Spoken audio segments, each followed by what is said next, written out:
This is kind of neat. Okay, here we go.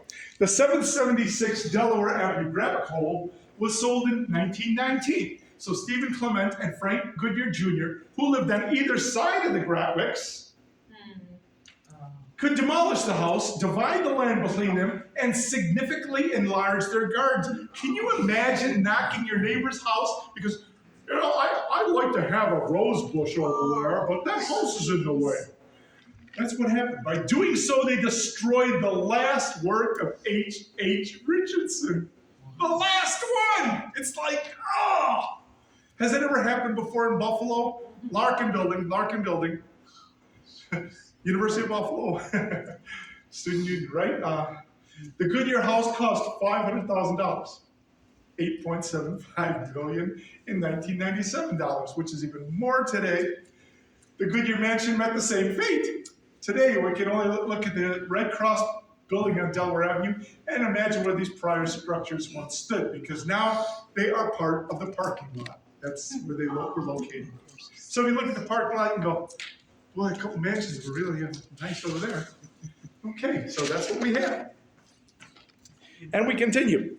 So then, as we have the Clement Mansion. This is actually the American Red Cross. The reason I wanted to put this in there was just because, as we could see over here, who lives there? Again, it cost the banker Stephen Clement $300,000 to build. It was there for their children. Now, according to Clement's 1943 obituary, her husband Stephen died March 26, 1913, the day before their 29th wedding anniversary, and before the residence was completed. He never got a chance to live in his own house. His wife, a longtime civic leader and philanthropist, donated the Stone Tudor Revival Mansion to the Red Cross in 1941, and they are still in charge of it today. Wow. So, strange things happen. Again, does anyone know why these people were donating these homes? Taxes. Yes. Thing called taxes that they never had before. So that was it. That's the law offices now. Oh, it's changed now? Yeah, it's no longer Red it Cross? was the Junior League home 2 years ago, right when, I'm having a senior moment. Ross Salino bought it. Okay. And he let the Junior League show the mansion before they finished up and he moved his business over? That's right, yeah. Okay. I was there. Okay. Yeah. I went on a tour of it recently, and there's a lot of the rooms that are still like they were. Right. Well, you couldn't turn all of it into offices, and just to preserve some history. Yeah, I and the think back that's of a it lot of mainly is where they built the Edgar office. The offices. But I think Salamo and Barnes invited people to come in. Oh, yeah. Well, not Go Barnes. through. Just to see that. Ross Salino was standing at the doorway explaining to people as they were going in, and people were asking him questions, and he was dedicated to having the Junior League restore what they could. And he may even have moved his family in the front section. Oh. Because some of those were decorated as bedrooms, but they were telling us which one was going to be his office in the front and everything else. Okay.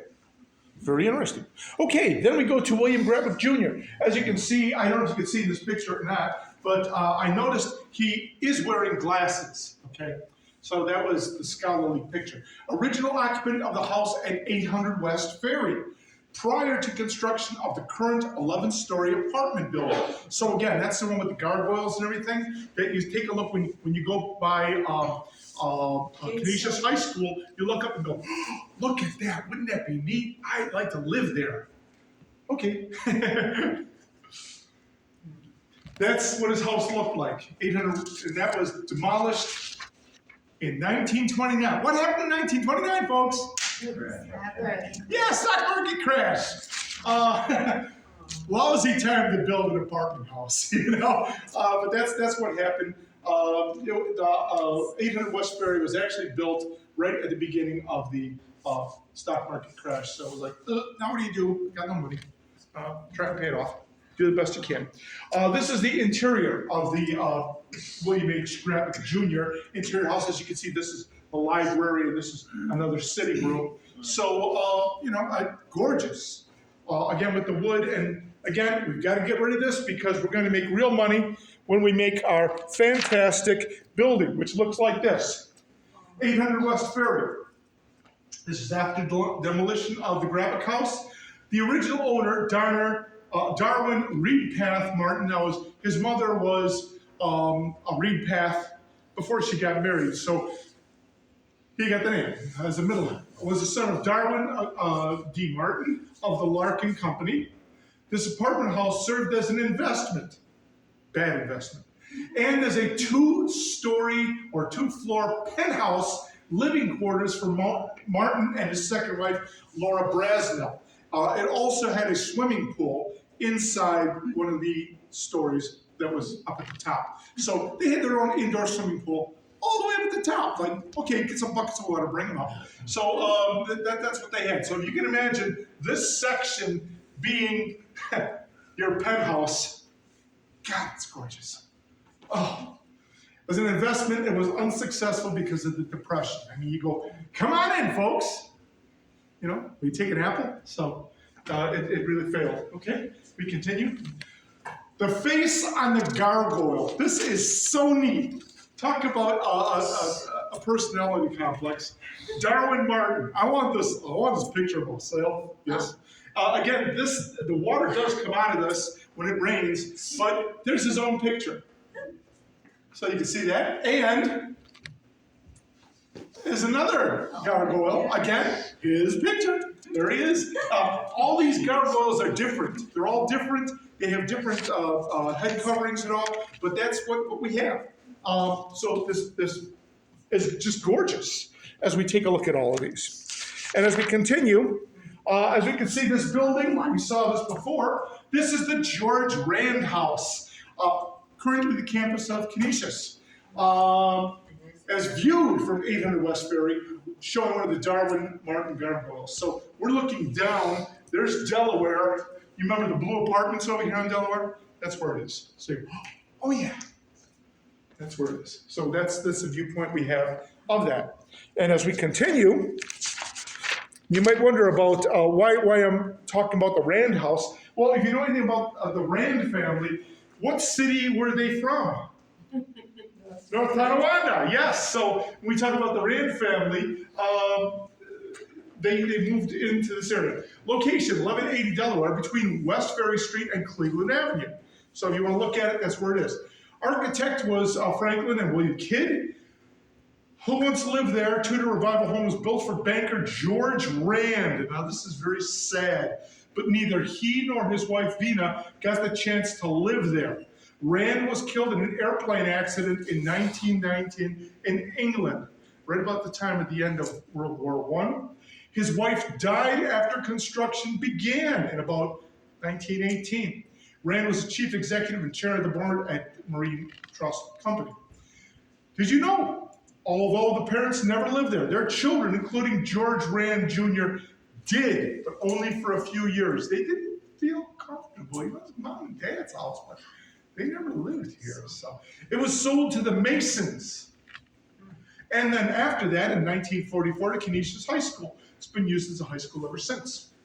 So, as we continue. Again, George Rand was president of the board of directors of Marine Midland, killed in that crash, completed the house in 1921, moved in with his brother Calvin and two sisters, Gretchen and Evelyn. They lived there for 3 years. In 1925 was sold to the Masons, and then later the Masons added a swimming pool, an auditorium, and then finally they sold it to Canisius High School, and that's where it is today. And now we have a picture of the high school itself in all its glory. If you've ever been inside there, it's just gorgeous. It really is. Okay, despite having connections to transport his lumber goods by rail, cart, and canal, like I said, Mr. Gratwick was a smart cookie. You know, if I can get it there by rail, I'll do it. If I can get it there by canal, I'll do it. If I can do it by lake freighter, I'll do it. Whichever way will save me the most money, I'm ready to go. So he had interests in more than one lumber company. Mr. Gratwick turned away from lumber, entered the shipping field. Within the last 4 or 5 years of his life, he concentrated most of his interests in lake transportation. Winning great success in his line of his efforts, he was the managing owner of 6 of the largest boats on the lake. That's saying something. So Mr. Gratwick is like Mr. Onassis. And that's, pretty impressive. Okay, so what do we have that follows? Okay, we have merchant ships. 5 merchant ships have been named William H. Gratwick. And as you can see, we start over here in 1880, and then boom, boom, boom, boom, boom. And then this is strange, because the last one, 1902. When did he die? 1899. But you don't make a boat in 1 year. It takes time. So that was the last one. So we have the William H. Gratwick, who was a propeller steam barge. We have William H. Gratwick, 1882. Propeller tugboat. We're going to talk about that in just a minute. The Gratwick, also known as the Fleetwood. William H. Gratwick, known as the Glen Lion, later became a Canadian vessel. And we're going to find out that actually sank. And to this day, divers dive on it and they study it because it was what they call like an intermediary size boat between the supersizers and the small rinky-dinkers. So it was right in there and they studied it.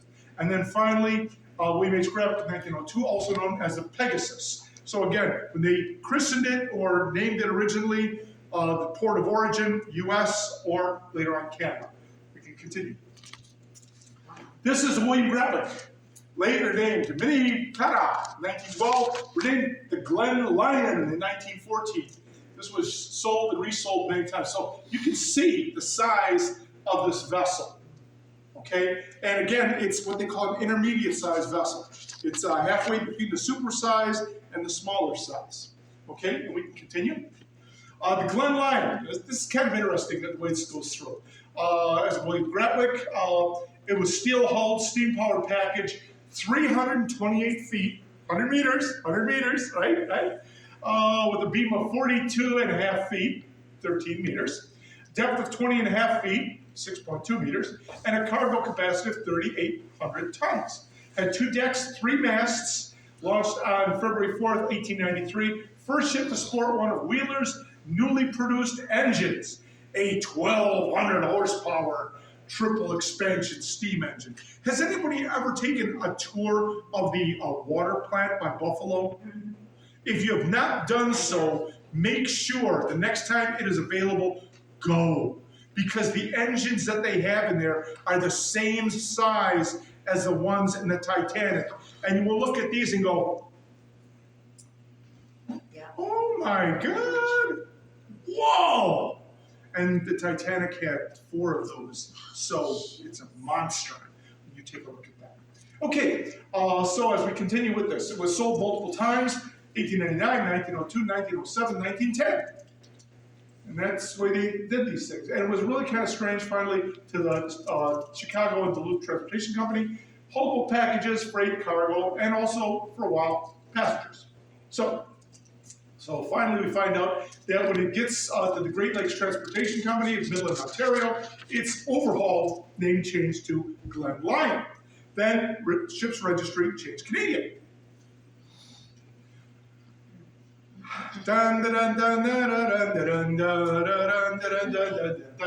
Right? Does anyone remember that song? Yes. So October 30th, 1924, the Glen Lion left Thunder Bay, Ontario, carrying 140,000 bushels of wheat.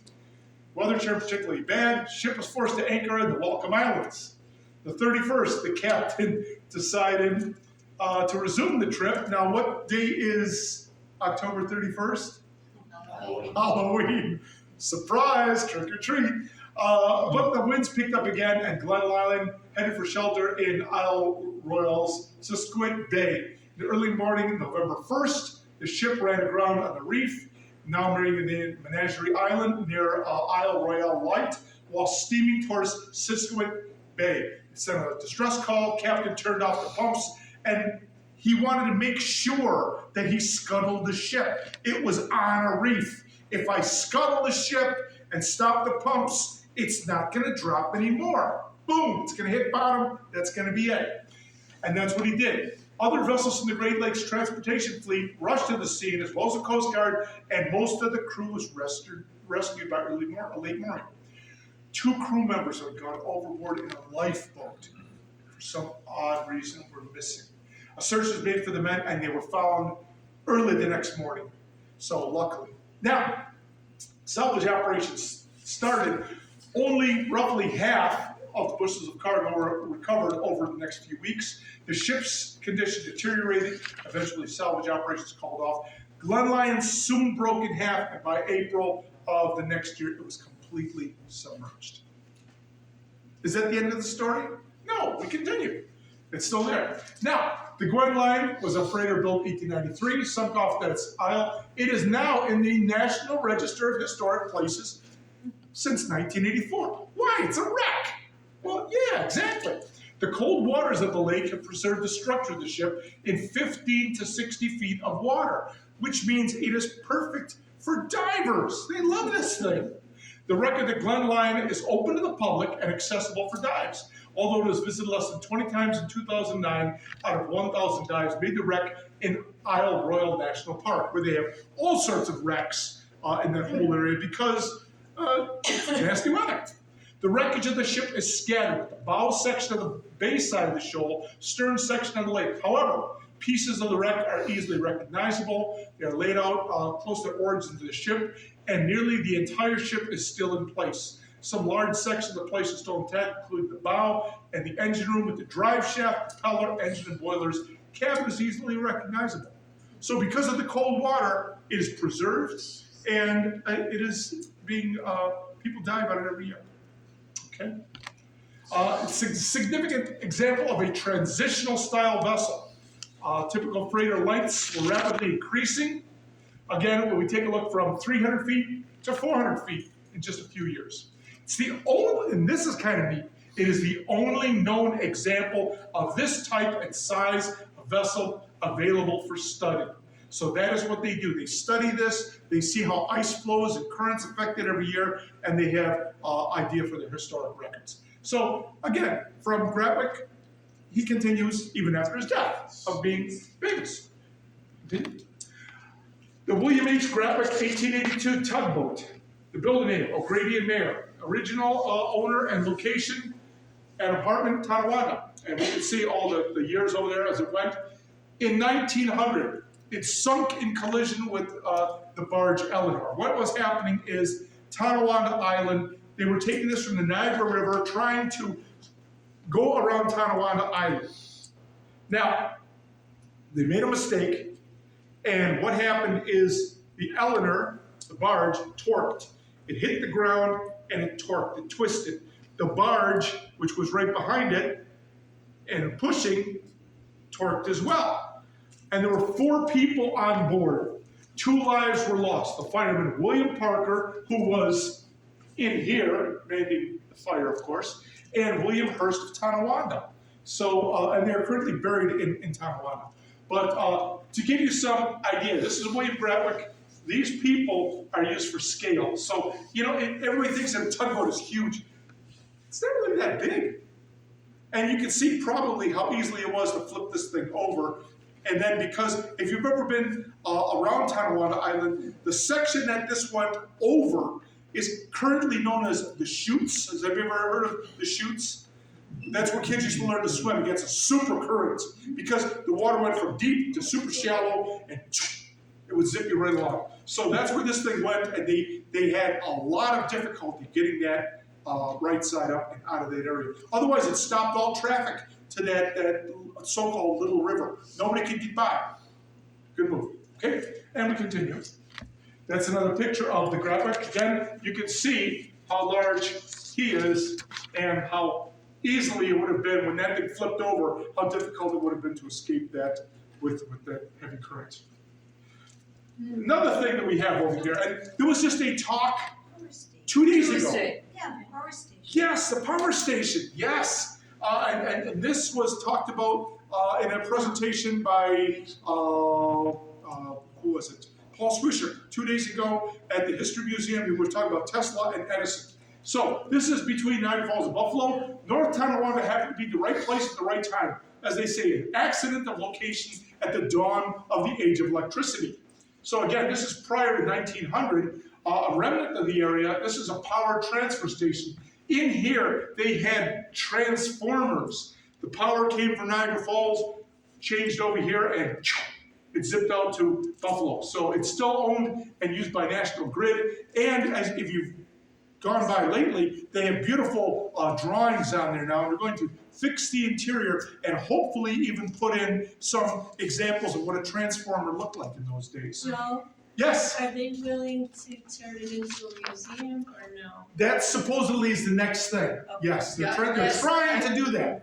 I was there Tuesday night and they mentioned that there's even gonna be like a pocket park around there. Yes, And it looks like they're starting to clean up. For quite a while, there was a lot of, right. machinery around. Yeah, As I they- go by the corner all They the were just time. using it for storage. And inside they had a gorgeous wrought iron circular staircase.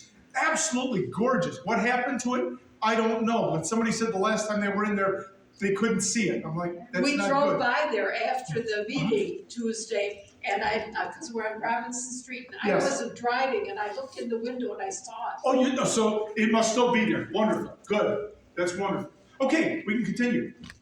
Okay, talk of Gratwick. Grasping, Gratwick possible Pan Am site. This is from the Tonawanda News, 1897. Now, this, luckily, I'm close enough to this where I can read this. It says, the Pan Am, other sites under consideration, although Cayuga Island is favored above all others, plans for the main building already underway. Now,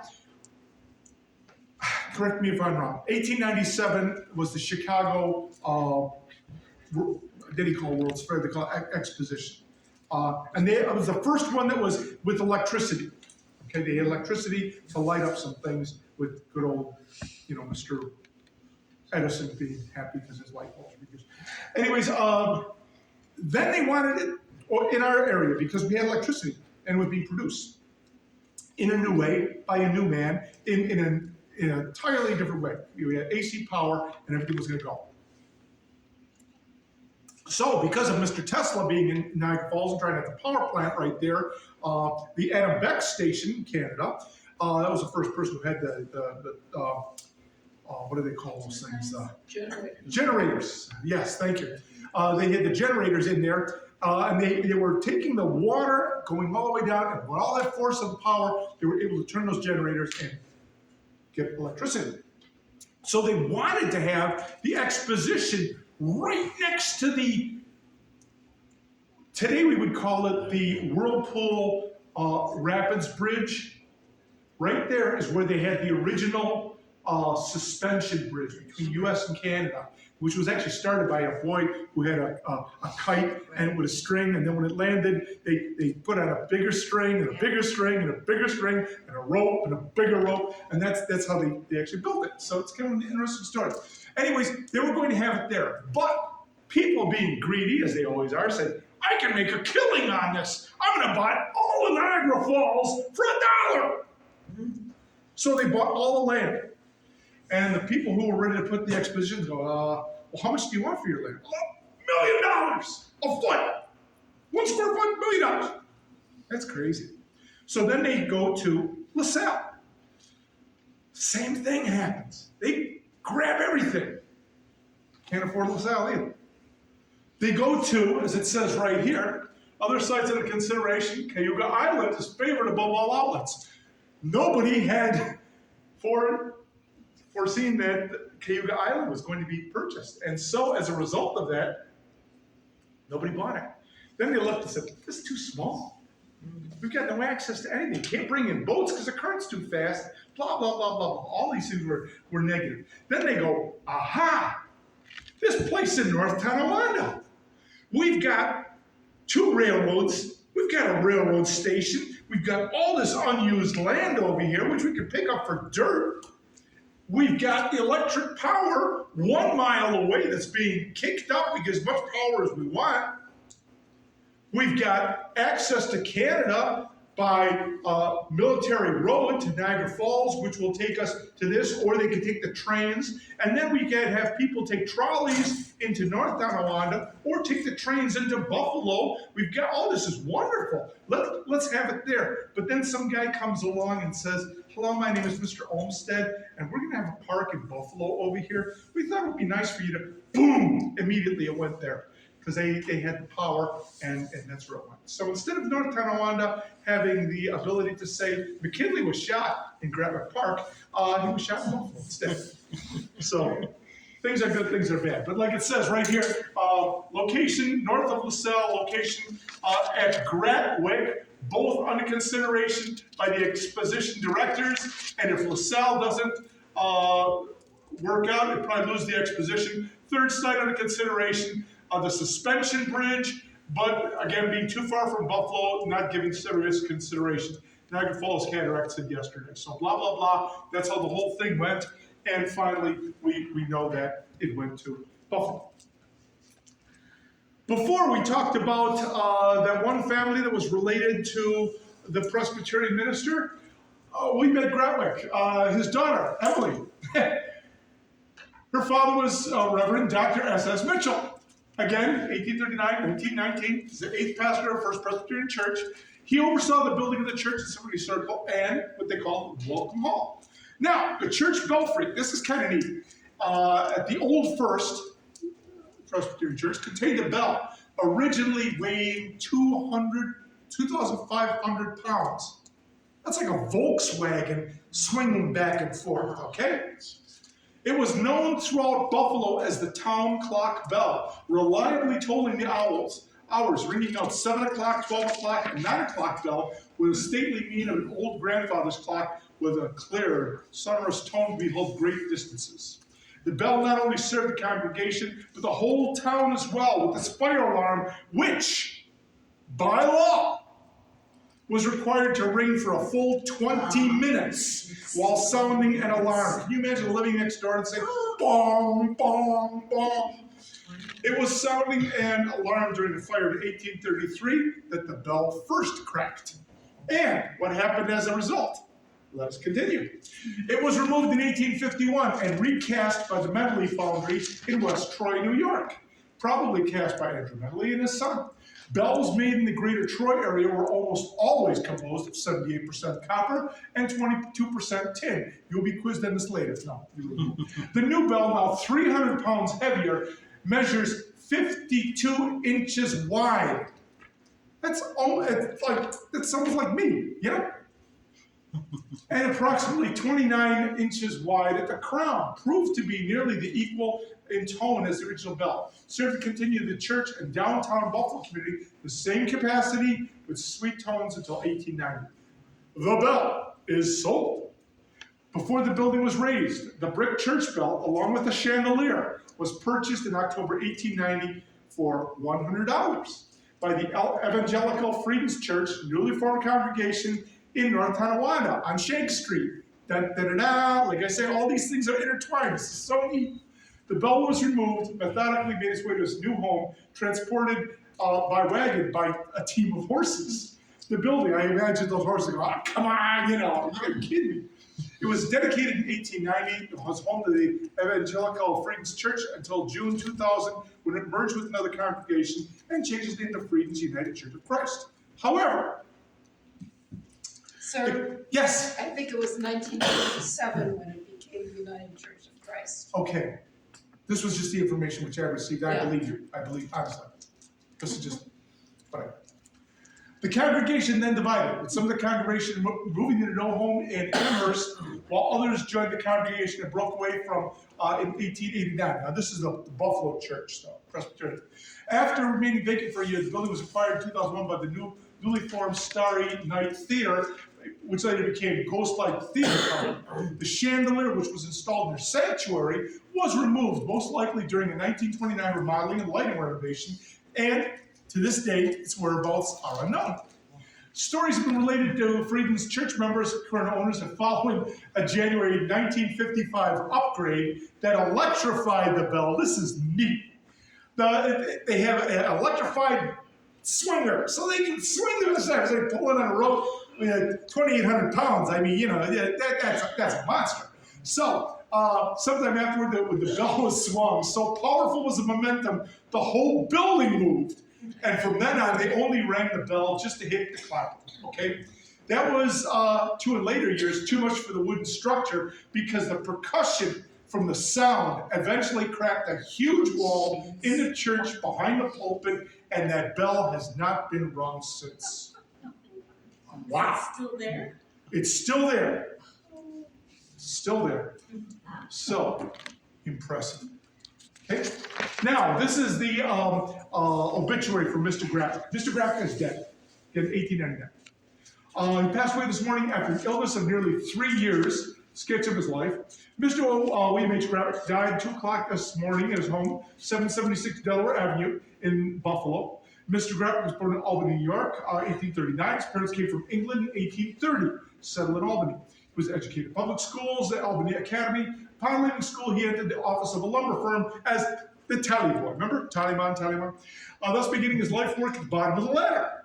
The lumber output from the northern forest of this country was at that time inadequate to the demands upon it, and some far-sighted men of northern New York, seizing upon a combination of cheap and plentiful lumber and land, water, transportation to the south, made fortunes easily. With such a firm of young men, Gratwick started work. He quickly showed he possessed great ability, and in 10 years owned half an interest in the firm. That's not climbing the ladder too bad from a tallyman boy, you know? A few later, he struck out for himself, organizing the firm of William H. Gratwick and Company in Albany. 1877, moves to Buffalo under the leadership of Gratwick, Smith and Fryer Lumber Company. Again, capitalized at $500,000. Offices in Albany, Detroit, and Tonawanda.